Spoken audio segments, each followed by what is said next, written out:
Boa noite, nobre Cainita. É uma honra ter você em meus domínios. Eu sou Rodrigo Marajá e esse é o Alpha RPG.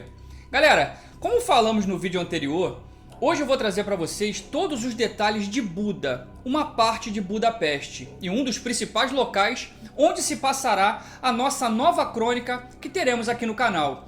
E é muito provável que os personagens dos jogadores transitem, influenciem ou até mesmo habitem alguns desses lugares. Lembrando que tudo que eu vou tratar aqui nesse vídeo vocês encontram no livro Transylvania by Night, da linha Vampiro: A Idade das Trevas. Lembrando, galera, que Budapeste nessa época não é a capital da Hungria, tá? Essa honra pertence à cidade de Esztergom, que fica algumas milhas ao norte de Budapeste. Assim, Budapeste só se tornou capital da Hungria em 1361 e o nosso jogo se passa em 1197.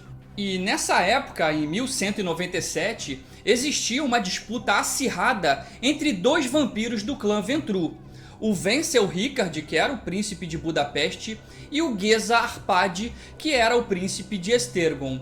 E todos dois eram cria do mesmo senhor, o Ventru Busco. Nós até falamos sobre o Busco, né, no vídeo sobre o Dominique e a revolta anarquista. Se vocês não assistiram ainda, tá, esse vídeo, vale a pena dar uma olhada. Com certeza, em breve, eu vou trazer também para vocês as informações desses incríveis personagens, né, do Busco, do Vencel Ricard, do arcebispo Geza Arpad e todos esses personagens notáveis. Mas, galera, vamos começar, vamos falar agora sobre Buda. Embora Buda seja a área mais recente, é também a que possuiu o crescimento mais rápido. As principais construções são castelos, igrejas e várias casas nobres. O primeiro ponto a se destacar é o Varreg. No centro de Buda, galera, existe uma elevação de pedra calcária chamada Varreg, ou o Castelo da Colina, no alto do qual está o Palácio Real, que é dividido em 4 partes. A zona norte do morro é para nobres e burgueses importantes, enquanto a parte sul é reservada para o Castelo do Rei. A oeste e acima do castelo existem várias igrejas, sendo a mais famosa a escura e romântica Igreja de Nossa Senhora. Nessa área também estão a prisão da cidade, uma pequena praça de mercado e o salão de reuniões de Buda. Já no leste está a Torre de Água, uma faixa estreita de terra, né, entre o castelo e o rio Danúbio, ocupada por mercadores, pescadores e artesãos. Toda a colina é fortificada com paredes de pedra e o castelo também tem uma outra parede na parte inferior. Por causa de uma velha superstição, foram inseridos pedaços de ferro entre as pedras das fortificações, como proteção contra seres sobrenaturais malignos.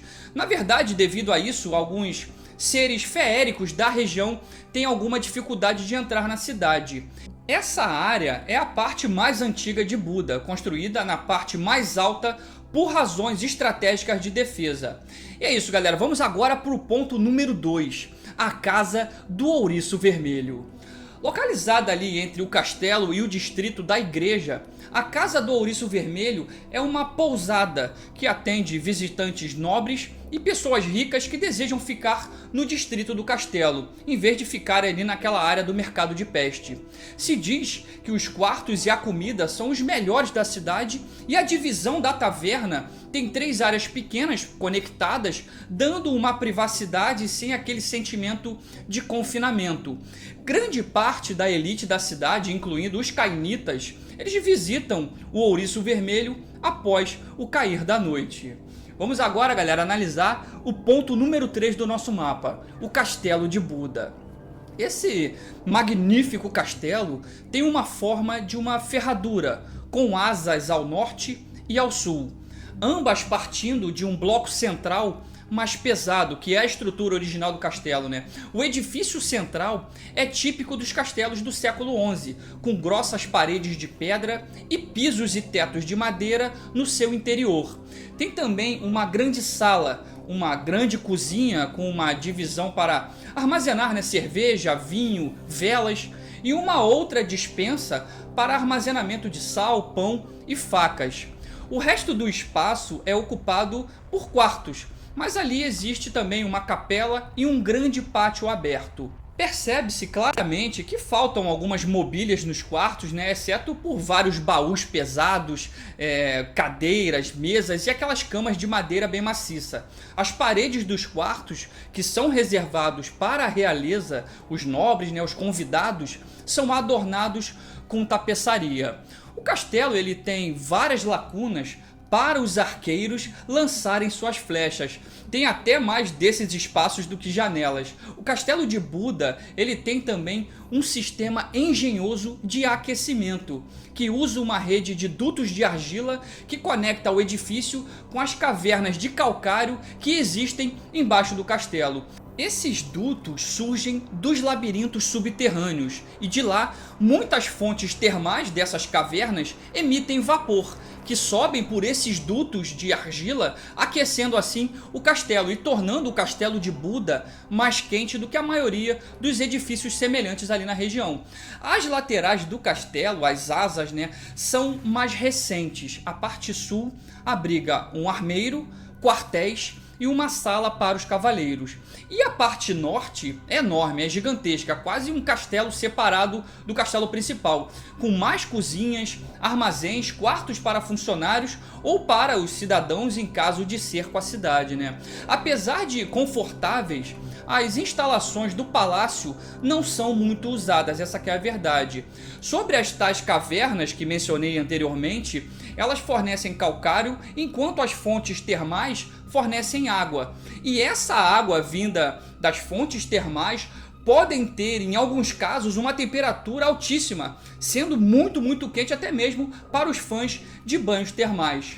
Embora originalmente os magiares não apreciassem essas fontes, muitas delas estão ligeiramente mais ao sul do palácio, na colina Gelert. Ao descobrirem esses banhos termais romanos de Aquinco, logo esses magiares se tornaram banhistas assíduos. Um costume mais condizente com as práticas orientais do que com as ocidentais dessa época. E uma outra informação também muito importante é que sob o castelo de Buda está escondido o refúgio do Busco, aquele ancião Ventru, né, que é o criador do príncipe Vencel e também o criador do Geza Arpad, o príncipe de Estergon, né? O seu quarto foi escavado nas cavernas e adornado com tapeçaria e tecidos caros, lustres de ouro e móveis luxuosos. Esse refúgio tem um esplendor adequado para o rei. Busco mantém aqui um estoque de homens e mulheres extremamente atraentes para satisfazer totalmente o seu apetite. Galera, vamos agora para o ponto número 4, o porto da cidade.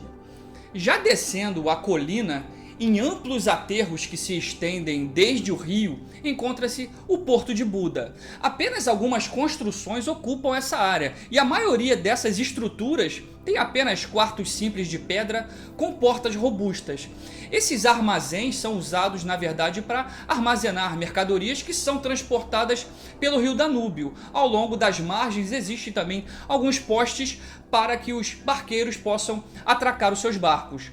Buda recebe remessas regularmente de madeira e tijolo vindos de Viena, né? Viena que é controlada pelos Tremé nessa época. E Buda também às vezes envia peles, âmbar e mercadorias orientais exóticas para Viena.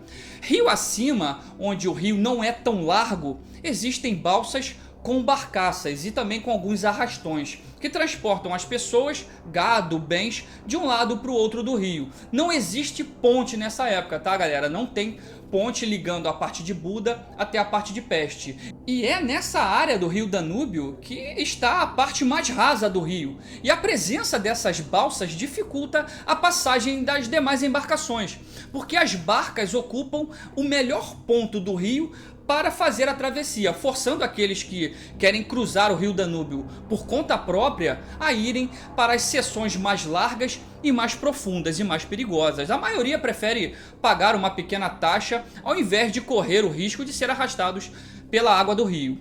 Agora o ponto número 5, o Taban, ou o Distrito dos Curtidores, que é um local onde estão os especialistas em tratar peles e couro de animais. Esse local está sob o Castelo da Colina, um pouco mais ao sul do que o porto.